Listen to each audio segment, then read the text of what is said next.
Hello viewers, आप सबका स्वागत है फिनिक्स वे लीगल चैनल में। तो आज हम बात करेंगे लेटेस्ट सुप्रीम कोर्ट के जजमेंट के बारे में जो specific performance of contract act को लेकर आया हुआ है।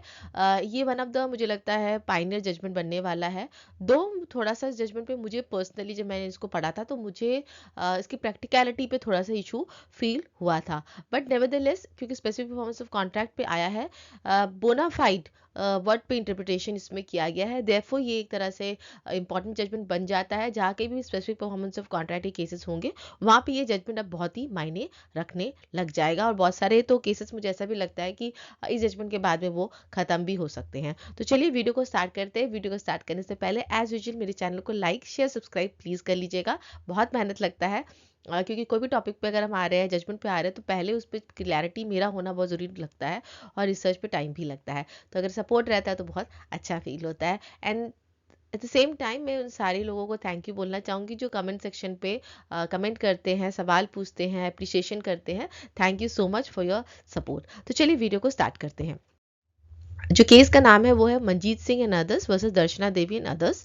सिविल अपील नंबर है 13066 2024 और इसका एसएलपी नंबर है 18899 ऑफ 2019। इसका मैं डिटेल डिस्क्रिप्शन बॉक्स में डाल दूंगी।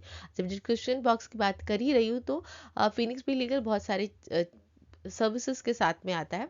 सबसे पहला चीज़ तो बहुत सारे कोर्सेज होते हैं जो लॉ स्टूडेंट्स और लॉयर्स के लिए होते हैं, जो अपने स्किल को डेवलप कर सकते हैं।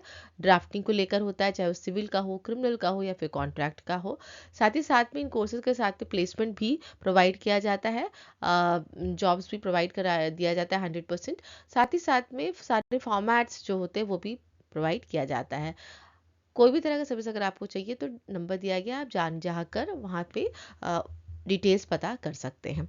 चलिए आगे बढ़ते हैं इस केस का। तो इसको पहले आ जाते हैं इसके फैक्ट्स ऑफ द केस पे, because specific performance of contract, तो इस पे का जो फैक्ट्स जो ये रहता है कि एक आदमी पहले एक लेडी के साथ में एक सेल एग्रीमेंट करता है, ठीक है, और रजिस्टर नहीं करता उस प्रॉपर्टी को, मतलब सेल डीड नहीं होता है। उस बीच में वो किसी और के साथ में वो प्रॉपर्टी को सेल कर देता है, उसका रजिस्टर्ड हो जाता है।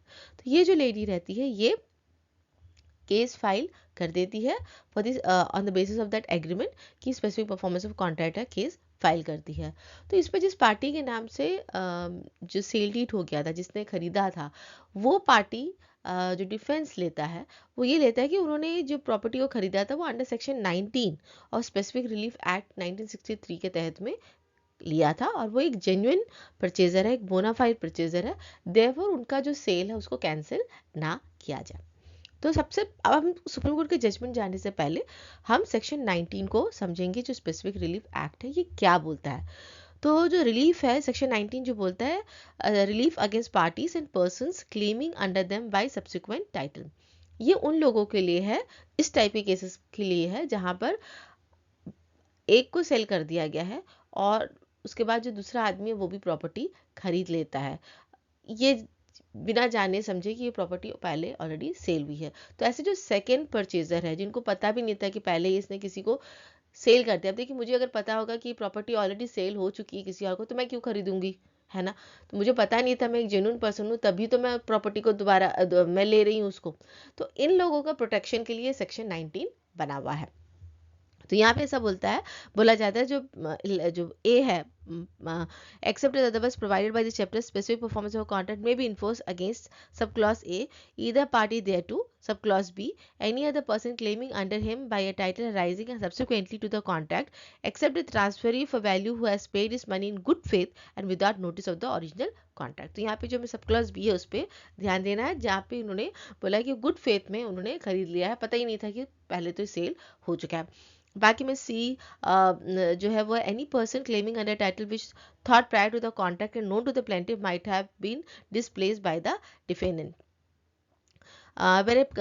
when a company has entered into a contract, तो कंपनी के लिए है, when the promise of a company भी कंपनी का है। तो जो मेन क्लॉज यहाँ पे जो देखना होता है वो बी सी देखने को लिए रहता है। तो बेसिकली उन लोगों के लिए है कि जो सब्सिक्वेंट परचेजर हो जाते हैं, जिनको पहला ट्रांजैक्शन के बारे पे पता नहीं रहता और एक गुड फेथ में वो खरीदते हैं, तो उनका टाइटल ना कैंसिल हो जाए, उनका सेल ना कैंसिल हो जाए, तो वो section 19 of specific relief act 1963 का अपने डिफेंस में यूज कर सकते हैं। That is what happened in this case also, जहाँ पे जो पर्सन था उन्होंने इस सेक्शन 19 को यूज किया।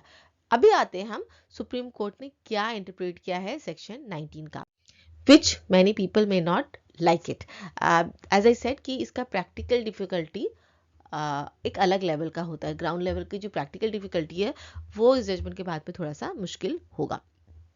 तो कोर्ट ने ये बोला है कि अगर हम सेक्शन 19B खास करके हम बात करें स्पेसिफिक रिलीफ एक्ट, तो यहाँ पे burden of proof स्क्वायरली on them. आपके मतलब आप जेन्युइन परचेजर हो, आप बोनाफाइड परचेजर हो, ये बर्डन ऑफ प्रूफ आपके ऊपर में है।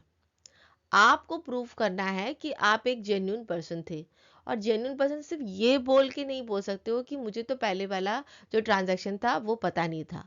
आपका अगर आपने नेग्लिजेंस भी किया है, नेग्लिजेंस मीन्स आपने पता करने की कोशिश नहीं की है अपनी तरफ से कि क्या ये पहले किसी और को तो नहीं पहले सेल कर दिया, कोई सेल एग्रीमेंट तो नहीं किया। अगर आपने ये पता नहीं किया है, ये नेग्लिजेंस आपने किया है, तो आप बोनाफाइड परचेजर या जेन्युइन परचेजर और या सेक्शन 19B का यूज या डिफेंस नहीं ले सकते हो। अब आपको समझ में आएगा कि इसकी प्रैक्टिकल डिफिकल्टी की बात मैम क्यों बोल रही थी। इसलिए बोल रही थी कि अगर मैं एक सेकंड पर्सन हूँ, मैंने खरीदा है, अब मुझे कैसे पता चले, क्योंकि सेल एग्रीमेंट का तो कोई ऐसा होता नहीं है कि कहीं मैं अथॉरिटी के पास जाके देख लूँ, या फिर मतलब उसका रजिस्टर हुआ है तो रजिस्ट्रार के पास जाके देख लूँ। सेल एग्रीमेंट कहाँ रजिस्टर होता है, तो नोटराइज होता है यूजुअली। तो अगर रजिस्टर हुआ है तो बात अलग हो जाती है, लेकिन अगर नोटराइज हुआ है तो मुझे कैसे पता चलेगा कि इस नोटरी के पास में हुआ है, कैसे हुआ है, वो इन्फॉर्मेशन मेरे पास कैसे आएगी। देयरफॉर शायद इन्हें पता करने की कोशिश भी करी होगी, मुझे कैसे पता मुझे कौन आके बताया कि नहीं ये इसके साथ में सेल एग्रीमेंट हो चुका है इस ज़मीन का। क्योंकि यहाँ पे कोई ऑफिशियल एक्ट तो नहीं हो रहा कि सेल एग्रीमेंट करते समय आपको कहीं पे दिखाना है या कहीं पे नोट करवाना है। That is what I said, इसका प्रैक्टिकल डिफिकल्टी है। ठीक है, इसके वजह से दो जजमेंट ने इंटरप्रिटेशन तो किया है with all due respect, but यहाँ पे जो एक्चुअल में जो जेन्युइन परचेजर है, जो अपनी तरफ से कोशिश भी किया, पता भी कर लिया, लेकिन उसके बावजूद भी उसने खरीदा है, उसको पता ही नहीं था कि ये हुआ है, पता करने की कोशिश कर ली थी कि इसका पहले हुआ है, उसको पता चला नहीं हुआ और उसने खरीद लिया। बाद में जाकर पता चला कि नहीं भैया, इसे तो पहले किसी को बेच कर रखा था, कोई 10-15 साल पहले, वो भी तो उठ के आ सकता है। तो उन लोगों का क्या, right? That is what A question के साथ में मैं इस वीडियो को आज एंड कर रही हूँ। जो जजमेंट्स आते हैं, कभी कभी लगता है कि वो जजमेंट्स ग्राउंड रियलिटीज से थोड़े से कभी कभी ऊपर हो जाते हैं, बट नेवरदलेस अगर मैं जुडिशियल पॉइंट ऑफ व्यू से बात करती हूँ या रियल इससे बात करती हूँ, तो ये जजमेंट है, जब तक ये सेटिसाइड नहीं होगा ये तो रहेगा ही रहेगा। और जब जहाँ कहीं भी स्पेसिफिक रिलीफ एक्ट में जेन्युइन परचेजर की बात आती है, गुड फेथ की बात आती है, ये जजमेंट का इंटरप्रिटेशन जब तक ये सेटिसाइड नहीं होगा तब तक तो यूज़ होगा ही होगा। और मुझे लगता है कहीं ना कहीं वो स्टे एप्लीकेशन वाला ऑर्डर जैसा है, जो मतलब जिसने बोला था 6 महीना में सारा स्टे अपने आप खत्म हो जाता है और बाद में वो हटाया गया। पर जजमेंट है, आज है, कल होगा या नहीं होगा, बट अभी तक तो ये है और हमें लेटेस्ट जजमेंट के साथ में हमेशा अपडेटेड रहना चाहिए। सो आई होप व्यूवर्स आपको आज का ये वीडियो अच्छा लगा है, और मैंने जो भी ओपिनियन इस वीडियो में दिया है एज ए लॉयर दिया है, एज ए मेरा लीगल ओपिनियन है, विथ ऑल ड्यू रिस्पेक्ट मैंने ये ओपिनियन दिया है। तो आई होप आपको आज का वीडियो अच्छा लगा है। अगर अच्छा लगा है तो प्लीज़ लाइक से सब्सक्राइब जरूर कीजिएगा। Thank you so much for watching my video.